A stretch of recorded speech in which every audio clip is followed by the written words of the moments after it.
everyone. You're listening to the Elisa Fucci Show. I'm your host, Elisa Fucci. I'm a motivational speaker, podcaster, an international best-selling book author, relationship life coach, and certified breathwork detox facilitator. They say real love takes work. Let me and experts from all over the world help you make being in a relationship fun and easy.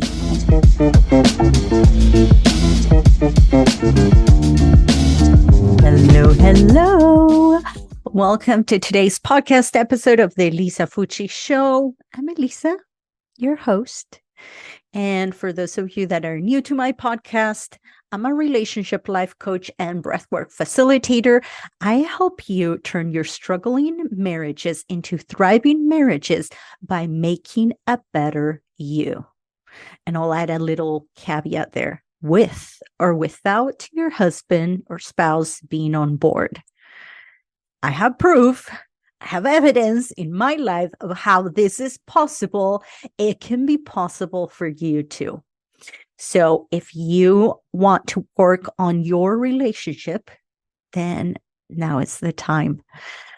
So with that being said, I wanted to talk about a topic this week that I've been talking about on my social media. So if you don't follow me on my social media, go follow me now at Elisa Fucci Coaching, where I posted a few things this week all about communication, because I looked it up as I was doing research for this podcast. And one of the biggest things that people struggle with in their marriages is poor communication, and communicating in every aspect, not just being able to say what you want or being able to carry a conversation, but actually communicating your emotions, communicating your needs, making a request, and being able to do it in a way that you're not bossing people around, but actually giving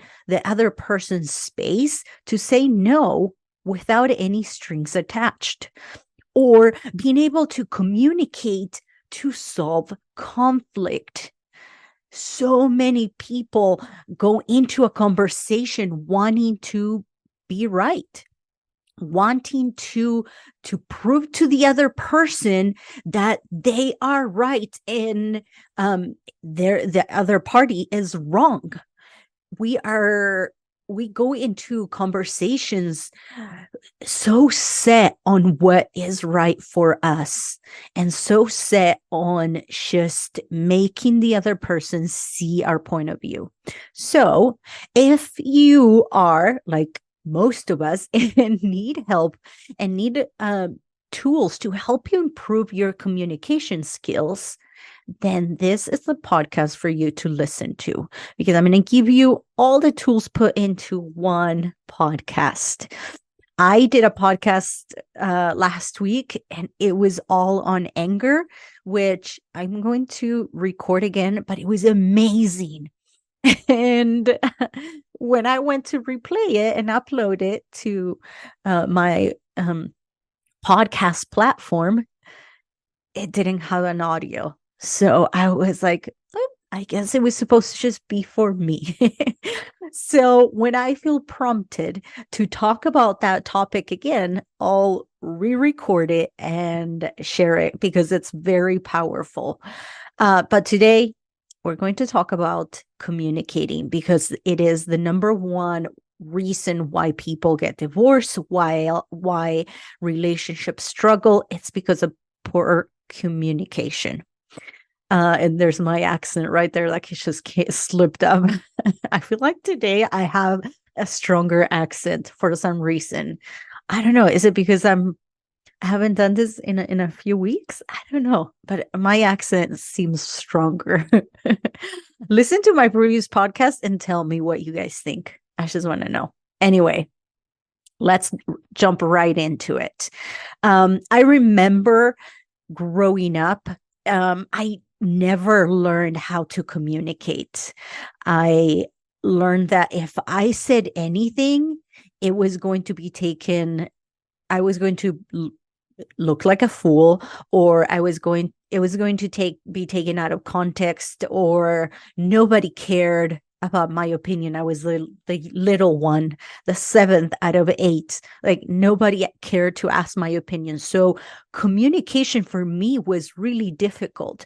So if you grew up not knowing how to communicate how you feel, or if you grew up learning that just communicating how you feel, if it's not a positive emotion, it's bad.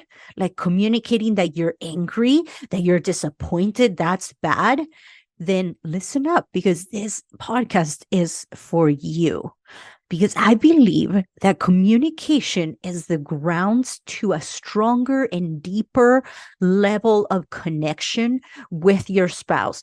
But guess what? You can use these tools with any relationship that you need help with. Everything that I give here is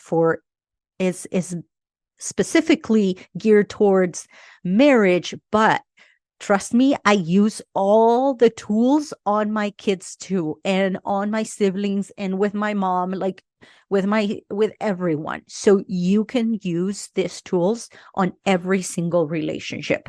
So again, going back to how I grew up with, and most of my clients are afraid of speaking up, of saying what they want, or they have been disappointed in the past.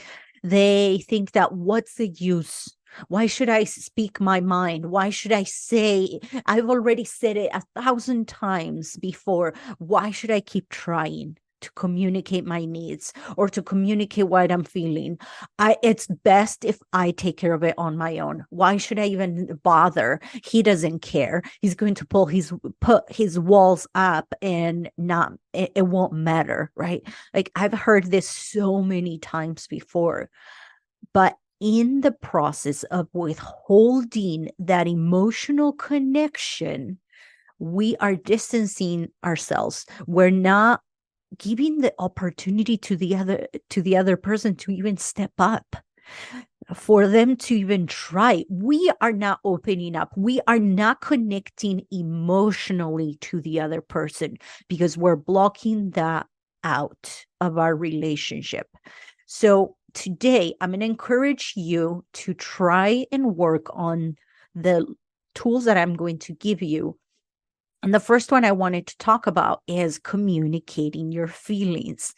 And I think this one for me was the hardest one, especially now that I have done all the self-help, that I have done years and years of therapy, that I have the somatic therapy of breath work, and that I have the coaching practices. I have all the coaching tools. I have coaches. Like, for me, communicating my feelings was the hardest, because it made me really vulnerable, and it didn't put me in control anymore. I Once you learn how to coach yourself, it can be dangerous. I'm not gonna lie. Like, you can coach yourself into anything, into believing anything. If you don't have any values, any anything to anchor you. So I was coaching my way through all my emotions, but I was not using my emotions, communicating my feelings and my emotions to connect with my spouse at a deeper level, because I was like, oh, I can take care of my emotions. I know where they're coming from. They come from my thoughts. So why should I even communicate how I feel? Because it's all because of how I'm making it mean.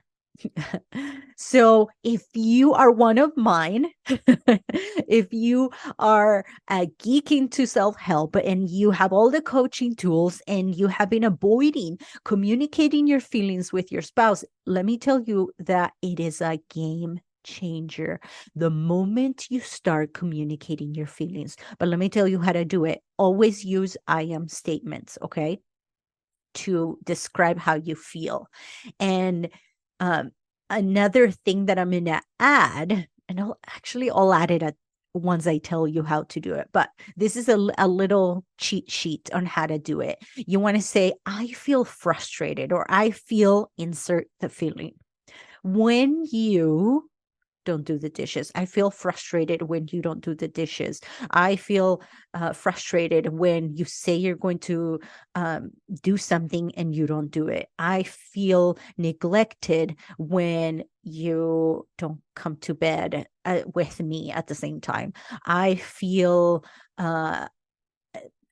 misunderstood when you don't let me speak up, when you don't let me say what I want to say, whatever it is, right? I feel, insert the emotion, when you, insert the action, words, whatever it is, the other person. And then, because I make it mean.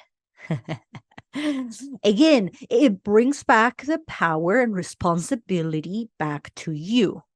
It brings back the maturity that you get from acknowledging your part in the relationship, from taking ownership of your emotions and what is happening inside of you. But the beauty of this is that you are letting the other person know, hey, this is how I'm feeling.